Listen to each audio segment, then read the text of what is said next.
Hi, welcome to Tales from the Sky Lounge. It's a podcast about business consulting and venture investing. We get out there in the world, we talk to people who are making it happen, and we get their stories. And this podcast episode is a special dual broadcast with AI with Bry.com. Bryan Dennstedt. Hey, Bryan, welcome back. It's been another year and a kind of crazy year. How you been? What's been going on in your world? Yeah, Todd, thanks for having me back. This is a blast to be back. I can't believe it's been a year and we haven't done a podcast since then, really. I know. And gosh, so much has changed, so much is growing and going on, and I'm just excited to be back to unpack how 2025 went and look at 2026 with you. So it's crazy, isn't it? So much. It really is. Oh man. Well, how do you want to start? You want to look at our last year's predictions here and see how we did, and then maybe absolutely. I mean, I've got a burning topic to jump into, but let's maybe look through the predictions first. Pull out the magic envelope, and let's see how we did last year. Okay, yeah. And then we'll get to your topic right after we kind of see how we did. Of course, we used AI, to score. So, first. The things we absolutely nailed. So, I don't know if we nailed all this stuff or it's more subtle than that. Okay. So we talked about, I'm going to take the win. Let's take the win. Yeah. AI Trough of Disillusionment. We said we're going to, hit an AI Trough of Disillusionment. Boy, did we ever. And then, I think particularly generative AI is kind of what we're talking about here. I'm starting to call it practical AI. I know, I feel like both of us are kind of like through the trough and then well up the other side. And then there's this weird haves and have-nots that's happening.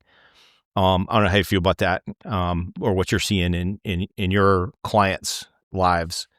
But are some of them happy about generative AI? It's like there's people like, and there's certain CFOs we know and love. They're like, it's a bubble, it's horrible, it's never going to amount to anything. And then there's people that you talk to them for a few minutes and you do a demo of capabilities, and then the light bulb turns on.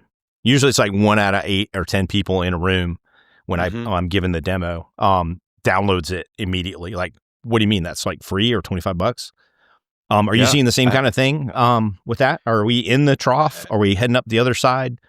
Is this hopeless? It definitely depends on where you're sitting on your personal curve, I think. I do think the general society is still in the trough or still heading into the trough, unfortunately.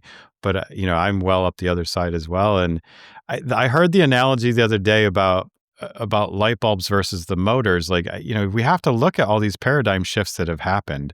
And we have been installing the AI light bulbs, the LLM light bulbs the past 2 years and seeing the value that it brings. And it's great. It's letting me work a little bit longer, get a little bit more done for every hour and stuff.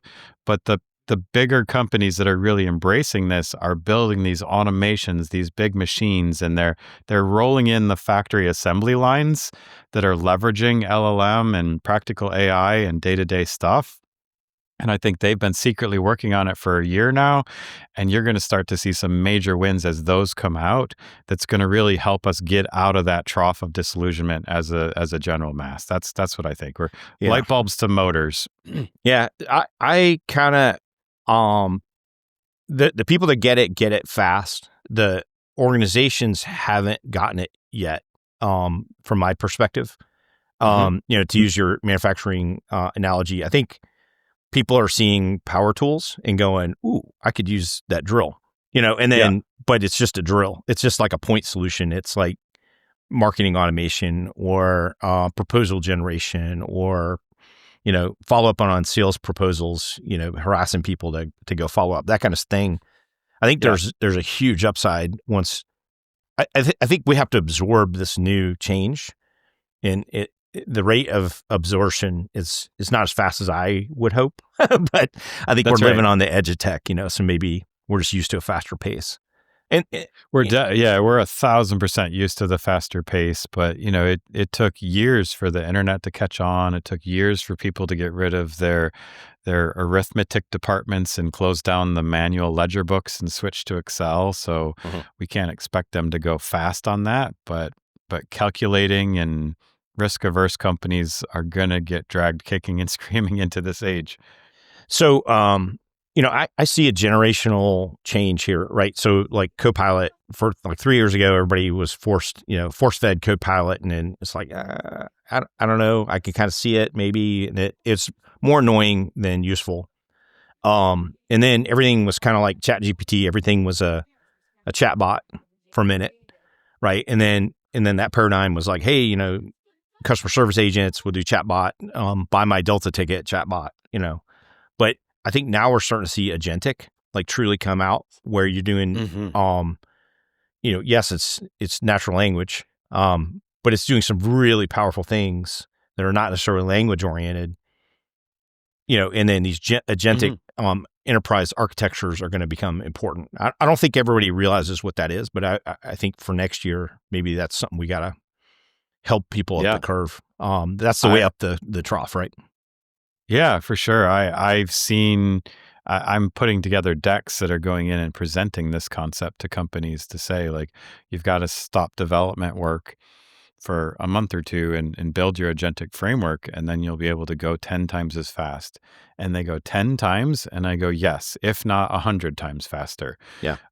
So people are looking at like, this is not twice as fast. This is 10 times as fast as you could previously go. Like the paradigm shift for software development life cycles is got to be completely rewritten. All the books have to be thrown out, and we have to go back in. And I almost say it's waterfallish. Like the more solid your plans are, the better your agentic output will be. I want to talk about that a little bit later. Yeah, absolutely. Yeah, we'll come back to it. Hit us with some more predictions that all right. I think we got a few more wins on the W side. Yeah, that's cool. Yeah, okay. Commercial real estate, right? The collapse of commercial real estate. And then, we absolutely nailed that. I think, you called it. You said we're going to see major collapses in major metro areas of commercial real estate. I don't know if I'd call it a collapse yet, but I think a lot of people are pretty concerned about their portfolios at this point. The people that have chosen to go back in the office are largely back in the office. And then there's a lot of people that kind of came out the other side, converted to, maybe we don't need an office. So yeah. Do you feel like that's going to change? I mean, I feel like that's pretty settled science at this point. I still feel like we as humans need community. We need our tribe. We need to be able to break bread, and we don't want to be trapped in these little screens that we're in all the time. So there's going to be this new resurgence of how work is done, like caving, like you and me hang out together, in a Zoom chat, not talking to each other, but like there has to be something of that. So I think you're going to see this shift. Like in Charlotte, where I'm based, they just launched the Pearl Innovation District for healthcare. So I'm seeing huge innovation starting to happen in the Charlotte area in the healthcare space, where different entrepreneurs and hospital systems are coming together. So I think we're going to have to create these spaces where serendipity can happen, where connections will happen, just like the office settings. So I hope we see more and more of that, more co-working spaces, more living up top and working underneath, kind of places. I think we're going to get back to that. I was just watching a video on how everything in China that you need for life is within 15-minute walk. Not drive, walk. I don't know, man. You know what I mean? So we have to get back to like the grocery store, the hospital, your workplace has to be accessible and easy to get to in some fashion. So I think we're going to redefine living over the next 50 years for sure. Yeah, but it's kind of like everything's a big circle, right? So you grew up in a small town, you could walk anywhere you wanted. You might have to drive 10, 15 minutes, but that's okay. And then I think everybody's kind of, able to do that again, because you used to have to come to the big city to go to a factory or Coca-Cola or the big, tech company in San Francisco. And then now we don't have to do that anymore. And then so people, they talk about the exurbs, not the suburbs, but like go live on a lake somewhere in the middle of That's North right. Carolina. So but you can do that now, right? And then so how cool is that? I live in a busy part of town now, and on a school day afternoon, it's only 2 miles to my daughter's school to pick her up, but I could probably walk there faster than drive Dang. on Wow. certain days. So anyway, we've got to fix some of these things, but I don't see the resurgence, especially in commercial real estate, happening. I think the commercial real estate's got to change. I do think there's your comment about co-working spaces being needed, or some kind of event space or serendipity. Serendipity happens a lot faster with density. And then how do we get to density? I don't know. I don't think it's a bunch of, like Reddit, subreddit forums. That's right. I think it's at some point you got to go drink a beer with somebody, or, eat a salad for lunch, or, go do something. I think that's a much bigger topic for 2026 I want to come back to later after the next prediction is around trust. So we'll unpack that one in a big way. All right. Next one, the win. VCs are more conservative and performing more in-depth due diligence. There's a lot of capital concentration. I think a lot of the money, moved into these big name, nobody got fired for betting on OpenAI yet. That's right. That's right. Yeah.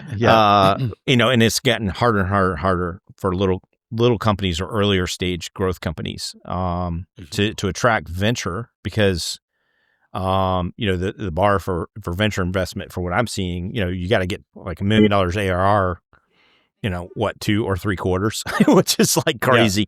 Like nobody could do that, right? So I think you're seeing a lot of interesting alternate ways to start companies. It's easier and harder to start a company than it ever has been. I don't know how you feel about that, or you talked to a lot of very early stage entrepreneurs in your life too. Well, what are you seeing? Even what you and I do as fractional chief technology officers, like the due diligence that I have done this year on behalf of PE firms or whatever has been accelerated. I'm able to use the AI tools to accelerate my ability to help assess this company on whether it's viable from a code perspective, from a business model perspective. So due diligence can go faster now, but be more thorough at the same time. But to your point, like, there's a lot of really crazy business models out there, but I also see AI being able to bring in such unique, brand new, simple businesses.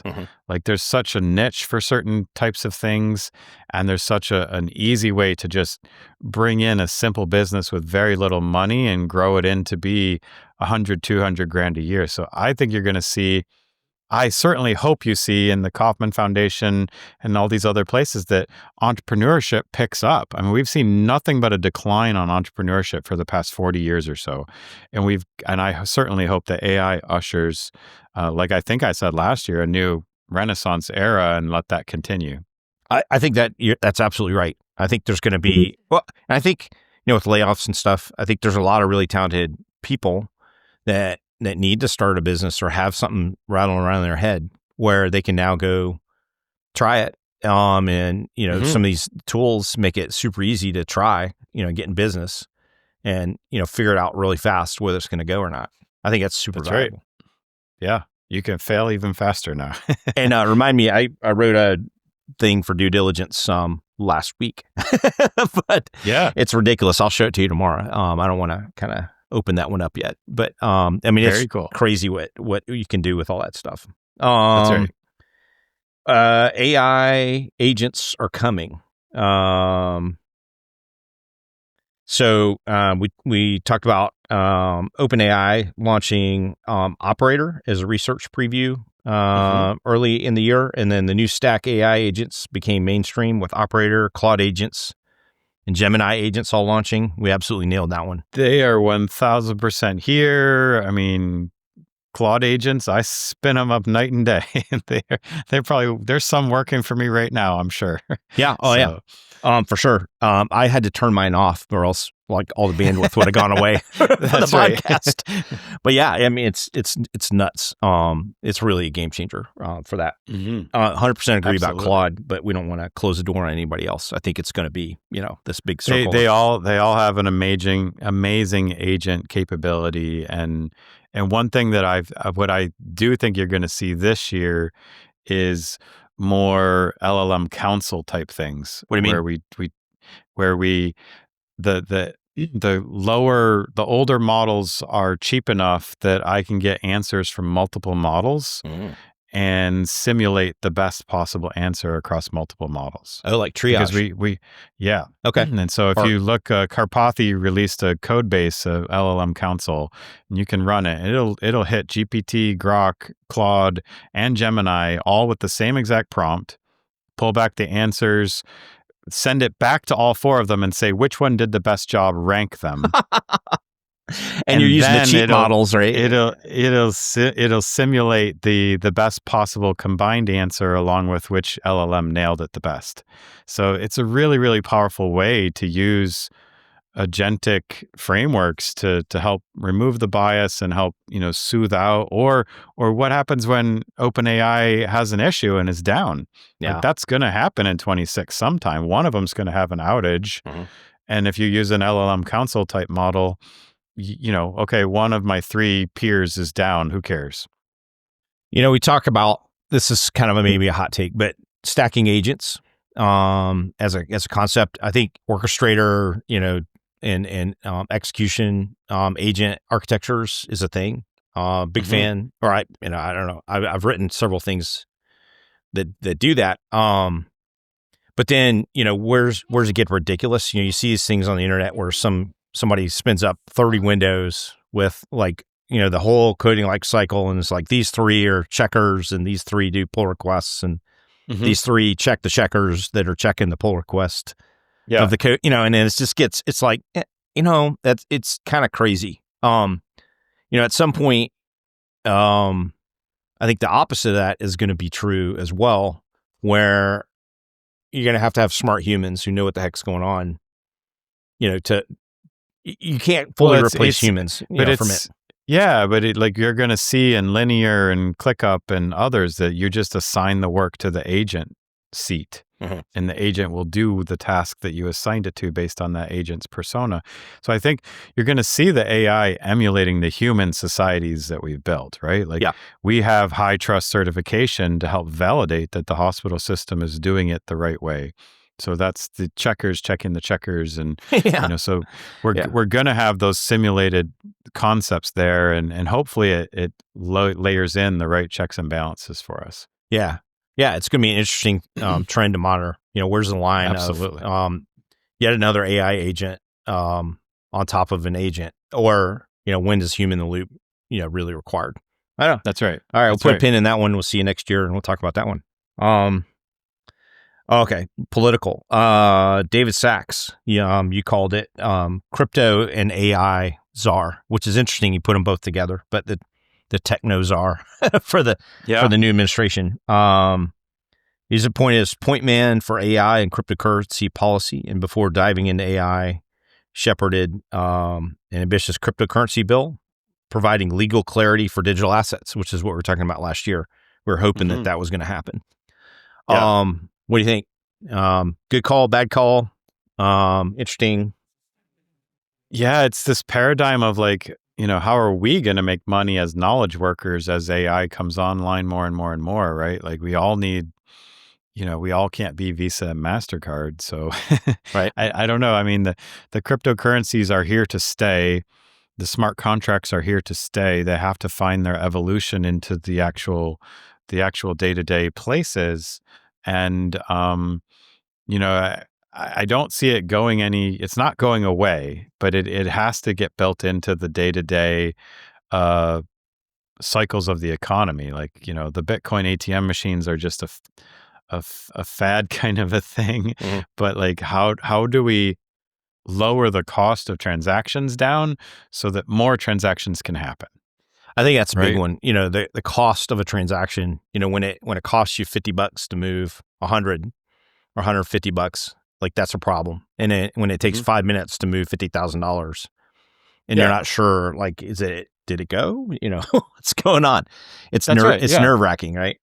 And Um, you don't need to do that. And you see these newer financial places coming online that you see the scams happening on with all the third party financial people sitting on top of a banking infrastructure, mhm, but they're helping to facilitate the money transfers instantly, right? The right. Venmos, the PayPals, the Wise, they're removing the ambiguity of a wire transfer and ACH, but at the same time have super high fees. So I think something's got to change there. Yeah. And I think crypto is definitely the way to do it. That public ledger concept, people need to understand how that works and embrace it and know that we can help reshape society to something better, I think. Yeah, and I think it's all the same fintech problems you've always had, L2, L3. Somebody's got to Mhm. vouch for the transaction and the float That's and right. take a hit when things go That's right. sideways. So, Hmm. okay, yeah, so we nailed that one.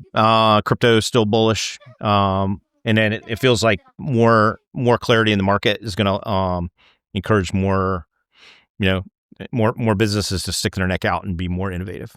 Okay, That's right. very cool. And that was the next one. Crypto regulatory clarity under Trump. I think we just talked about that, but definitely got more clarity on the rules. It's still kind of weird being in the U.S., being in the crypto space, but it's less so than it was before. So, That's right. and then my favorite, the rise of the podcasts, and you were talking about niche content, super niche content. How do you still? I mean, we nailed that one. It's still ongoing. How do you feel Mhm. about that? Are you gonna? I mean, you kind of. Well, how do you feel I about mean, podcasts? I already have a few podcasts under my belt, but Yeah. you inspired me to launch this one over the summer. So AI with Bry, Mhm. check that one out. Like the niches are here. Like the strong players that like talking about a certain niche, they just need a few hundred good listeners to help curate, the job and the inspiration that you need. Like I don't have to go out and help millions and millions of people like OpenAI is doing, or billions, right? Like I just hope I help 100 CEOs learn how to embrace AI, figure out their AI strategy, dive in. And so I'm still very, very strong on podcasts and jumping off the cliff. And I just watched a video earlier today, something about, go out and do more things that embarrass you. Like, right? Like get out there, get over this fear of being Yeah. embarrassed. Yeah. Right. Like, and a podcast is a great way to do that. Like we're going to flub one or two things here on this podcast, Yeah. but I don't even know if people are going to notice it. Yeah. Right. You and I might notice it, but for the most part, like get out there and do something, chase the life that you want. And I think a podcast is a great way to help put a stake in the ground and stabilize around, something that you're passionate about. Yeah. And we're all passionate about something. Yeah. Oh, yeah. Good points. I was just thinking through, if you're super niche, you got the right couple hundred people watching you religiously. What's that worth? Right. And then how do you determine value? Top of funnel brand is a thing you have to do. Super important. That's right. How do you measure that? And then like I had a piece of hardware that I've been pushing, like it's a little recording device. I won't name the name. Yeah. But so I was going to give it to one of my clients, CEOs, who's a portco of probably one of the largest 2 or 3 private equity companies on the planet in Boston, right? And it's like, what is that worth for me to make that introduction and say, oh, you have to get this? Yeah. That's worth a lot. But it's not gonna. They were yelling at me because, hey, you're not. I had a referral agreement, and they're like, hey, you're not promoting us because you didn't like post 15% off Black Friday. Like guys, you don't get it. Like what I just did for you is way more effective. It's probably going to end up with a lot more business for you in a lot more important rooms than some Instagram model, saying, hey, this is a cool thing, you got to get it, or TikTok, or I don't know what. Yeah. I think it's that concept. You have to follow your passion on that one and support the products that you really love. And naturally, I hope that the brand deals fall out of it. And and things like that. But it's also making sure you've got your Patreon and your buy me a cup of coffee link set up or whatever that is too, because I I still believe 80% of the planet's good and decent people and They are. wants the best for us. So They are. Yeah. so I think it's that concept of, you just don't know. I think a podcast is a great way to plant seeds of serendipity, to stand by your convictions and drive stuff forward. So, but yeah, very bullish. Like the age of personalized content is upon us with AI. Ooh. And so, a podcast is a stepping stone towards even more personalized content. I wish I had that screenshot. It happened to me this morning when I was watching your LinkedIn, but just below it there was a LinkedIn ad, and it said, it was like a little cartoon with a bubble. I don't know, maybe you saw this one, but I don't remember what it was for. Which my dad will laugh, but it said, "Hey, Tech CXO, blah blah blah blah blah, get you some blah blah blah," and then I was like, wait, scroll, and then it was an ad. It was promoted. It was definitely an ad that was inserted for me with that label. Like I work for that company. I was like, oh, that is pretty slick. But I mean, that's where we're headed. And some of the best newsletter programs out there are already doing that. Whether it's 6 a.m. City or whatever the local one is in your city, but like they're keeping track. Like Medium, I think Medium does this the best. Any links I click on in my Medium newsletter, the next newsletter is going to have more links like that.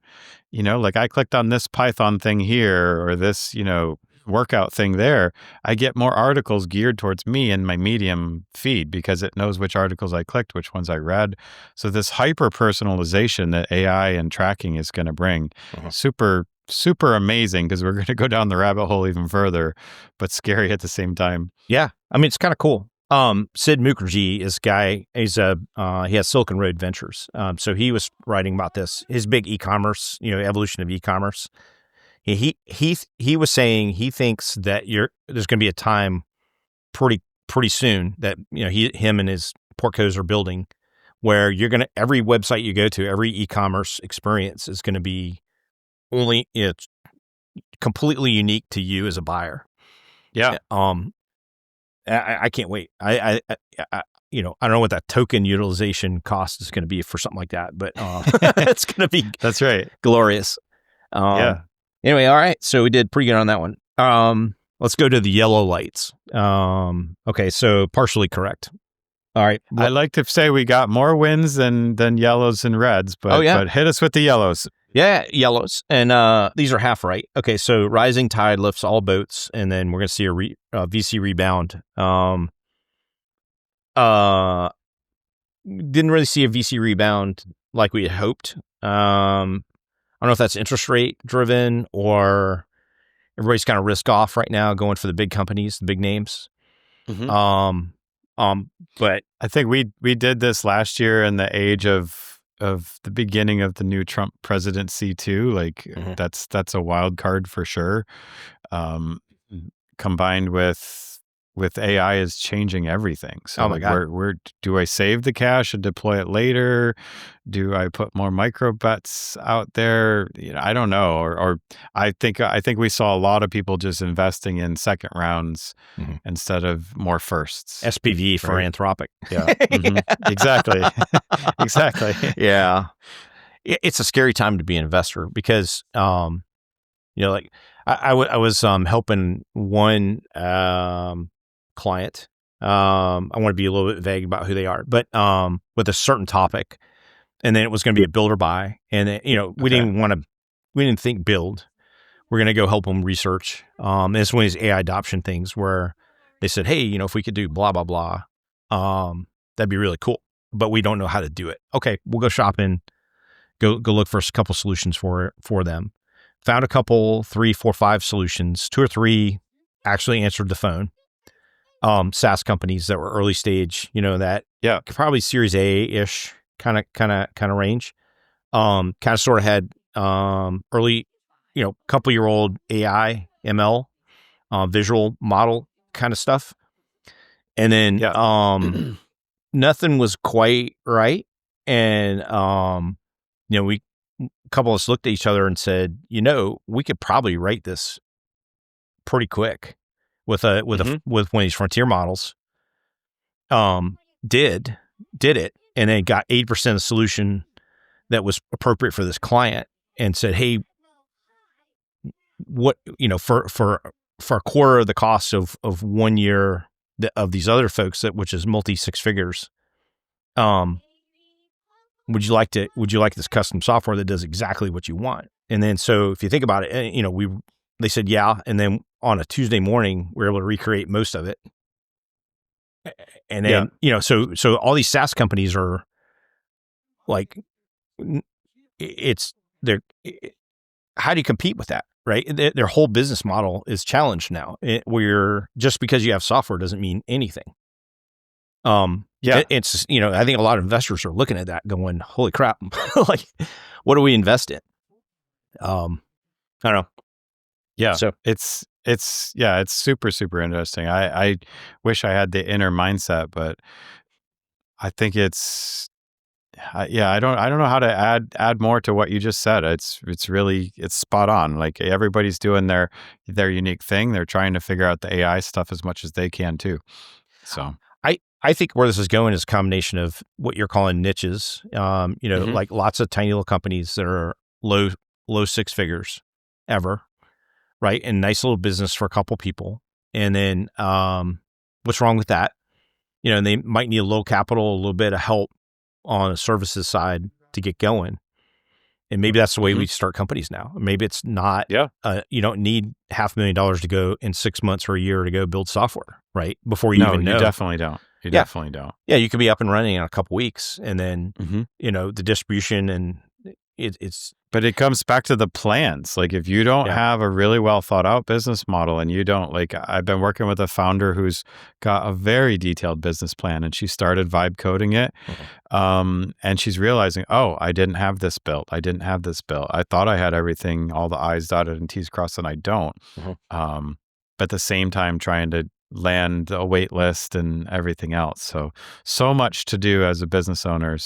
But the strategic planning, that's where the money should be going right now, not into the development side. Amen. All right.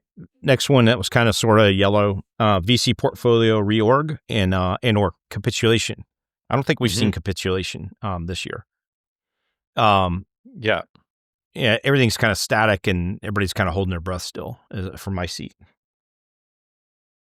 Yeah, I would agree. I think everybody is buckled down and waiting to see how some of these chips fall. And I think that we're all going through this learning curve of AI as well. Like, we've all got to learn it, see how we want to use it, embrace it. So I have to just go back and look at other paradigm shifts that happened, the internet coming out. I mean, there's clearly going to be some major winners and some major losers, but we're trying to avoid some of those things by being a little conservative right now. Yeah, for sure. Trust and safety frameworks for AI specifically. A little early, right? I think EU got out in front and then got a little backlash from the business community for being a little bit too strict. And then I guess the U.S., the federal government got out in front and said, hey, no state regulations allowed. So seems like everybody thought about it for a minute and understands that it's important, but we didn't get anything with like super teeth yet. There's no AI insurance yet that I know of that you can get, kind of like cyber. What are you seeing on that? Do you think anything is going to move this year? I think somebody has to be bold enough to put out the official AI policy and hope they've got the right numbers on it. But I guess I'm seeing people doubling down on their cyber insurance and having the AI pieces included or excluded from their cyber side of things. It's really the errors and omissions insurance. And it's a better understanding around, Kevin Carlson and I talk about this all the time around, and as an artist, what rights, a lot of this stuff is copyrighted and then the code that it generates is generating it from open source codes. And, so it's just a weird blending of laws and stuff that we've got to sort through and figure out. There's the big lawsuit over the books and the authors that happened a few months back. played out. And I think we're going to see more of that in 26. Who owns stuff? I think that's a big deal, right? More, Yeah. and then I think there's probably something in the healthcare space where you see people, chatting with their AI, whatever that means, about relationships or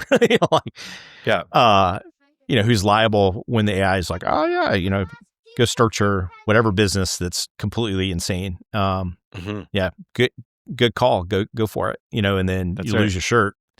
Yeah, it's going to be, or therapist, family therapist, or I don't know. Well, I've enjoyed putting these predictions last year together as our first time. So speed through quickly the negative ones for us, Todd, so we can get to our 2026 predictions. All right, we only had two. We don't need to. And that was it. Okay, Good. so patents becoming meaningless. We kind of missed that one. I don't know. I still agree with that one. I'm going to still stand on that one. I still wouldn't do another patent if I did another startup, unless I was in some kind of healthcare, bio or pharma, and then maybe some kind of fundamental, patent on AI. Like if you're going off and doing, it goes back to what you just said: ownership. Who's going to own stuff, and why do I put these secrets out there, knowing the AI can reverse engineer it? So yeah, I mean, you're going to want to play offense and defense and do it. But I agree with that prediction. Still, just maybe might be a year or two away. All right, the last one, LLM memory improvements. You called 10x improvement. We didn't quite get to 10x, but we did get bigger. Yes. I think it's challenging, right, with the current architectures. I don't know. I think there's got to be I think we're going to get bigger contexts. It's going to pay to play, and it's going to be expensive. Yeah, I think it's a limit. I think something's got to change, and we're going to have some kind of fundamental new approach. We think that the MCP was going to be our savior, but we didn't realize when we connected 27 MCPs, it chews up the context window before you even start typing. Yeah. So I think we're level setting the MCP aspects of it, and I do think RAG storage is still a strong option, but yeah, I think that we have seen a significant increase in the power of GPT-5 and the newer Opus and things like that. And so it's hard to know how many tokens we really need. But I think it's that the key difference between humans and the LLMs still is that you and I can think on the fly and recalculate on the fly way quicker than an LLM. LLM's always going to take 15, 20 seconds to do its thinking, and then it has to reset the context. And so until the context windows get large enough and it can recalculate its prompt on the fly as it's listening to new input, like you and I can do as a human, it's got a ways to go, and I'm not worried about them taking over. Yeah, I'm with you in that efficient compute. You seen that chart with the efficient compute horizon, where you go out and you throw more processors at it, and it only gets a little better, a little better, a little better, but it never gets beyond this one logarithmic boundary. Yeah, I think we're there. I think we're seeing, hey, we know what it can do. Focus things pretty well. Can't do everything. It's like the old thing I used to tell people when I drop into a chaotic turnaround. We can do anything, but we can't do everything, right? And that's kind of where we are, right? It's an efficient, little coprocessor, and you can do a lot of really good damage. That's it. I think we did pretty good last year. What are you looking at for 2026, or what's on your mind for next year? I think I don't have a whole bunch, but I want to throw out 5 or 6, and then we can bat those around a little bit. And I'm sure you've got a pretty strong list too. So on the AI front, I mean, I think the agentic workflows, some of the stuff we've talked about, are going to become the default inside of companies. Like whether they realize it or not, either through a tooling or whatnot. But I think that's going to be, we're going to see fewer chatbots and more background automations and agentic workflows happening. All right. Are people going to build them? Or are they going to buy them? I think it's going to be both. I think you're going to be met with, ClickUp rolled out an amazing agentic framework. Like these companies are trying to embed them in, and then there's people like me that are on this bleeding edge, and we're building building them just as fast as ClickUp is. So it's going to be that both avenues are going to be successful. Your agent goes here on top of somebody else's framework. That's right. I think that's the way to go. I think people are going to buy them initially, and then once they figure out, oh, we're paying a lot of money for these, and there's going to be this new function, kind of like old school Fortune 500 IT applications development, internal IT apps. That's going to come back around for companies of all sizes, where you have one or two people that are going to nerd out and make those kind of agents for you. I think that's the way to go. What was your second one? You had another one? On the business side, like, I'm already seeing some companies start shifting, but the SaaS pricing model's got to compress hard.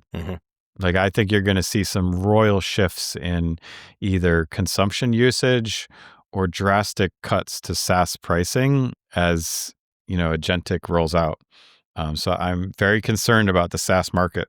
Well, this is a hard one because, SaaS is dead. Long live SaaS, right? Yeah. And SaaS, you gotta have a place to put everything.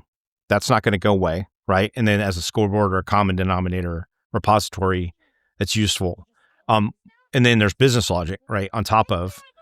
But, if you have to implement, I don't know, Salesforce or NetSuite or something, and then you have to pay a bunch of people a bunch of money to customize it, like, let's just build it, for exactly our company, and then we don't have to shoehorn anything. I think that's going to happen. I can't tell you how many times I go into companies and then we look at their marketing motion, or because that seems to be a fertile ground for practical AI, and then you kind of go, maybe we don't need a CRM, like a formal CRM, but you need a lot of agents to do the same kinds of things, but they can be highly customized. That's right. So the way you get to SaaS is going to change. And is it going to be the God box up in the cloud? I don't think that's true anymore. I think it's got to be way more flexible than that. That's right. And I think it's going to shift down to our phones. I don't know if it'll happen in 26, but that's the next wave that's going to come too, for sure. So, what do you mean by that? I've got, I think that, we've got this GPU model of LLMing right now that's got to shift and change. I think some of the research that I've been seeing and reading is that there are new frameworks that are coming out that are going to push a GPT 5.2 type model to be able to be run on a phone contained. Okay. Like, you can't do that right now. Can't say that's a 26 prediction, but I think that's where we're heading as a trajectory, is that I need to move these models into my smart glasses. I need to move them inside the robot. I need to move them inside my smartphone. And so we've got to be able to run a very powerful model on a small CPU.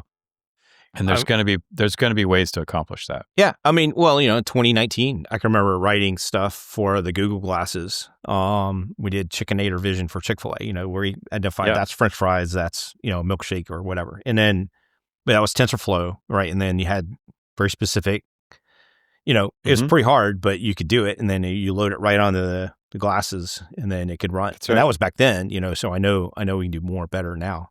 I think that's a natural evolution. Ambient compute is going to be a thing that tags right along with that. I think there's going to be like I'm starting to record everything. I'm not. Well, I guess we're recording this, but I don't have my normal recording device. When anybody says, "Hey, I got an idea," I go, "Okay, let me record this." That's right. But I mean, we're going to start recording everything all the time for purposes of transcription. Meta just bought Limitless, right? That Limitless was the pendant you wore, and it records everything every moment. And so we're moving. What's that Robin Williams movie? Like, I don't know whether it's Altered Carbon or that one photographer Robin Williams movie where your whole life's recorded onto the chip. So Truman Show. Let's play the highlight reel. Yeah, Truman Show, exactly. No, so, yeah, I don't know. Yeah, that's going to be interesting. I think got two more, one on people and one on society, and then I'll let you hit us with yours. Yeah. I think, you and I are lucky that we've grown up in this programming world, and that's going to shift. Like, I think programming as a career path has to shift big time. But I think the key thing is those that are directing AI are going to outperform those who are just using it. And I think there's a subtle but very distinct difference between knowing that certain things are biased and this is how I get what I want versus I don't know, I'm stuck, here's my problem, help me. That kind of thing. So I think you're going to see this builders versus coordinators, this directors of AI versus users of AI, and that's going to create this, again, a dichotomy. But like the most exciting one, I mentioned it earlier, that I think we have got to figure out, and it goes back to everything that's raising up with AI is ownership and all those things, is trust verification. Okay. I think, I'm using AI to create videos, we're using AI to help us with this podcast, all these things. Like AI is going to permeate every aspect of society. And how do I know that's really Todd sitting there? You know what I mean? So like there's going to be this whole new business empire that's created out of trust verification. Was this real? Was this a human? That is a core product category that's going to bloom in 2026. Gosh, half of Reddit is like, hey, is this AI or not? And then everybody's like, I don't know, look at that toe, and that fish looks weird. I just showed my team earlier, Will Smith eating spaghetti 1 year ago versus Will Smith eating, that's the meme going around. You can't tell if that's the real Will Smith eating spaghetti or not at this point with video generated AI. Wow. It is that good. Well, at some point it doesn't matter. If we're going to blur who owns what and what's real, like what a confusing universe. But maybe it's okay. Yeah. Like, hey, that's right. Will Smith eating spaghetti. Well, or like Elon's theory is we're in the Matrix anyway. So I don't know. Gosh, I'm gonna have to. That'll be a New Year's Eve topic for late in the evening. Jeez. All right, hit us with yours. Those are my couple quick predictions. All right, so I want to shout out manufacturing. Yes, that's right. This is your little Russian stacking dolls thing that you sent, and I got the puzzle piece out, so I gotta post that. Woo-hoo! But like your wife, so it's funny, that came about the same time. So I don't know if you knew this, my dad's a plastics engineer originally. So he came up, he's one of the first guys to go to college for that as a chemical engineer, worked for Rubbermaid for first part of his career. So I told him about that and he got all excited. And then went to our favorite Claude, business analytics prompts that I have laying around. And then, we're like, hey, let's do a business model for on-demand 3D printing. Your wife has a company doing that. I think that's the future. I think that's exciting. How do we get manufacturing? China's great. China's done really good at cheap stuff, but it always bugged me that it's like, why do we have to make it there, put on a boat, spend all this gas to get over here so we could buy it for cheap? Like, that doesn't make any sense.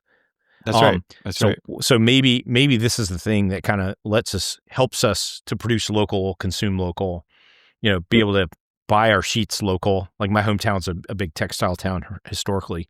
It's hard to go buy sheets. You got to go buy them on Amazon. I don't know what they feel like. Maybe they're itchy, maybe they're not. I don't want to live in that world. I want to be able to figure out how to go buy stuff locally from the place down the street. It's the beginning of the future of manufacturing. Like my favorite science fiction thing is Van Neumann probes, where they're self-replicating probes that we send it out. So they've got the 3D printers and everything built in them that they can self-replicate when they gather enough raw material, right? But this is the beginning of it, right? Like anything that's plastic oriented right now, my wife saw this coming and built this little business, Charlotte 3D Printing. So it's charlotte3dprinting.com and threw up the website, threw up a couple of quick blog posts, and boom, comes up first for Charlotte 3D printing as a keyword. Yeah.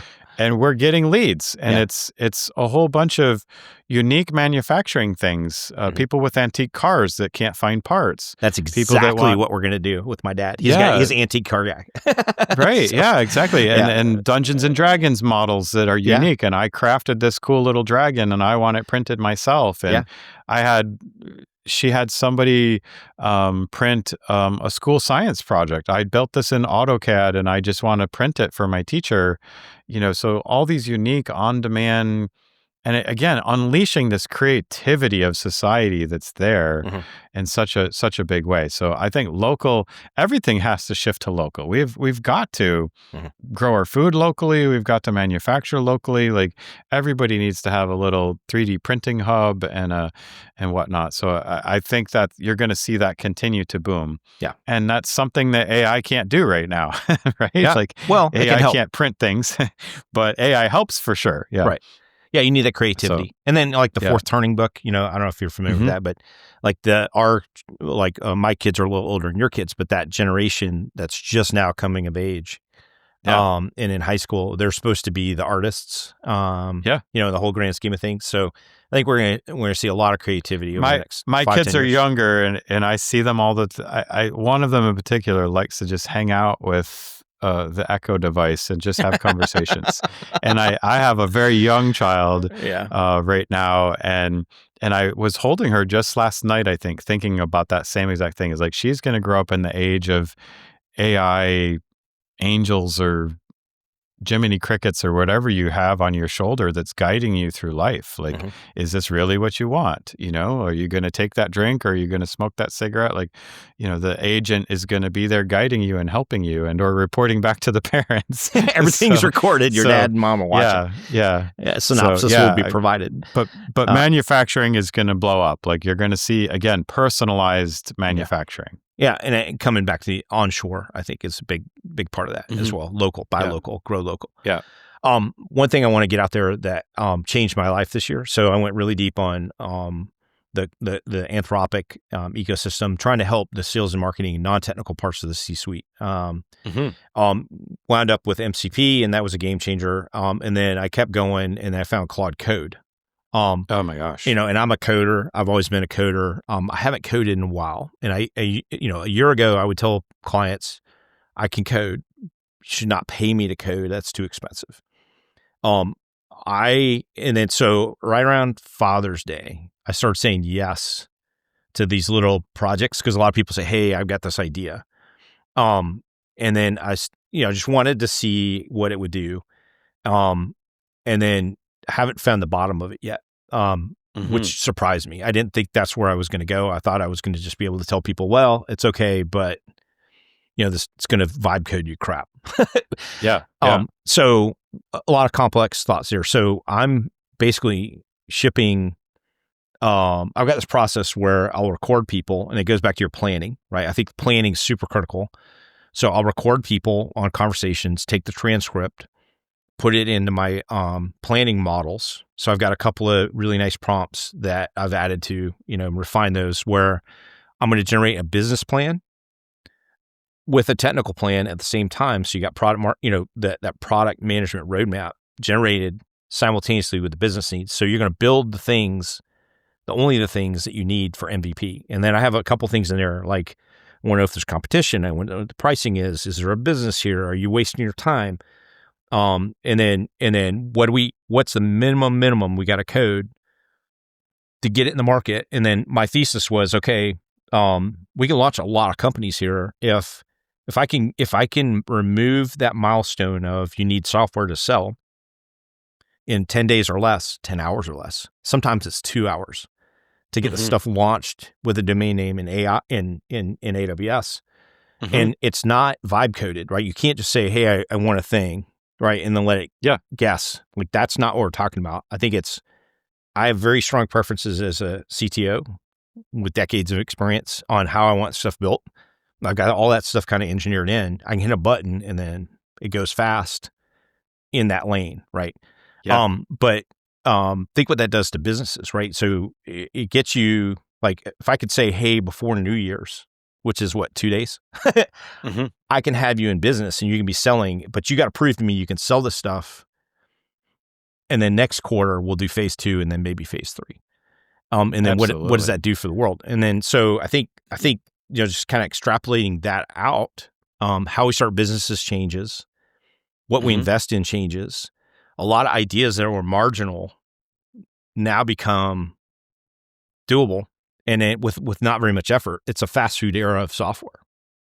You need to have me back. We need to unpack that topic for an entire hour. I mean, right. you're spot on. I mean, Yeah. that is exactly right, because the I've been fortunate to be an advisor and a judge at some of these weekend hackathons. Mm-hmm.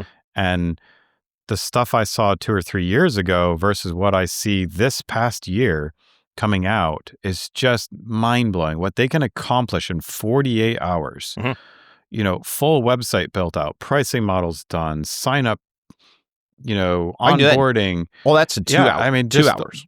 Yeah. but think from me and you meeting as strangers to creating the brainstorming session to whiteboarding it to bringing it full to life in 48 hours. Like, they're walking away with a viable business that has already generated money. Right.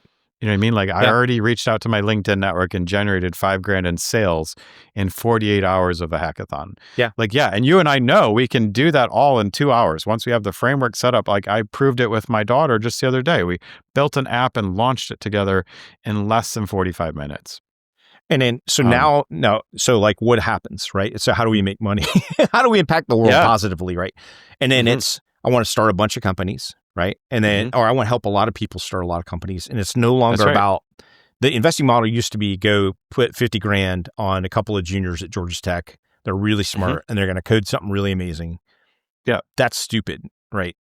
Now it's about like, go find somebody that's mid-career, that's got this burning desire itch to go, solve a problem, just needs a little bit of software, knows a lot of people, or, a fair amount of people, and is not the technical founder.